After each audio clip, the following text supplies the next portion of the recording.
వీడికి మల్లన్న ఇంటితో కూడా సంబంధం ఉంది. అందుకే వీడి లైటర్ ఆ ఇంట్లో ఉంది. అవును, మల్లన్నకి యాక్సిడెంట్ అయితే ఆ ప్రిస్క్రిప్షన్ ఇచ్చారని మల్లన్న భార్య మనకి చెప్పింది కూడా, అది కూడా అబద్ధాలనే ఉంది జడి. ఎవరిది? నా భర్తకి యాక్సిడెంట్ అయింది మేడం. కాలికి దెబ్బ తగిలితే డాక్టర్ గారు యాంటీబయాటిక్ మందులు రాసిచ్చారు.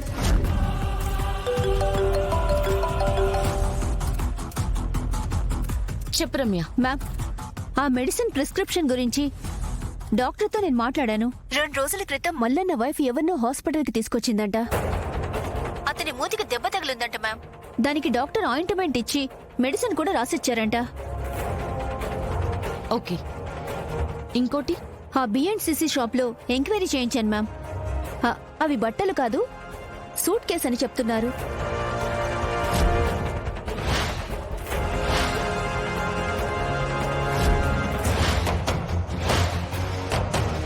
ఉపయోగపడే ఇన్ఫర్మేషన్ ఇచ్చావు రమ్య.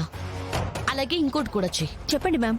నీకు మల్లన్న వైఫ్ నెంబర్, ఆ బార్ మేనేజర్ నెంబర్ పంపిస్తాను. ఇద్దరి కాల్ డేటాస్ చెక్ చేసి చెప్పు. అలాగే మల్లన్న ఉన్న ఏరియాలో సీసీటీవీ ఫుటేజ్ కూడా. ఆ సూట్ కేస్ కొన్న డే ఫుటేజ్ చూసి చెప్పు. క్విక్ రమ్య. అలాగే మ్యామ్.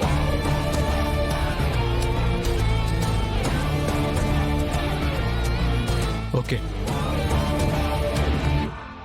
పంపాను. అనుమానించిందే నిజమైంది కేడి. ఇద్దరు మనకు అబద్ధాలు చెప్పారు. వీళ్ళిద్దరితో హోమ్ మినిస్టర్ కి లింక్ ఎలా కలిసింది? అదే అర్థం కావట్లేదు. తెలుస్తాయి కేడి, తెలుసుకోకుండా వదలం. కొంచెం వెయిట్ చేయాలి.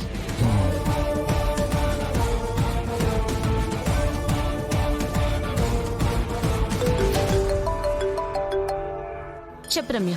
కాల్ డేటా తీసుకున్నాను మ్యామ్. సార్ పంపించిన 2 నెంబర్లకి వాళ్ళే ఎక్కువ కాల్స్ చేసుకున్నారు. నువ్వనేది మేనేజర్ మల్లన్న వైఫ్ తో ఎక్కువ కాల్స్ మాట్లాడుకున్నారనే కదా? అవును మ్యామ్. కాల్ డ్యూరేషన్ కూడా వాళ్ళిద్దరూ మాట్లాడుకున్నవే ఎక్కువ ఉన్నాయి. ఓకే, ఇంకొక స్టెప్ ఉంది రమ్య.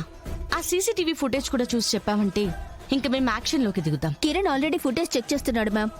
మనకు కావాల్సింది దొరకగానే నేను మీకు పంపిస్తాను. ఓకే.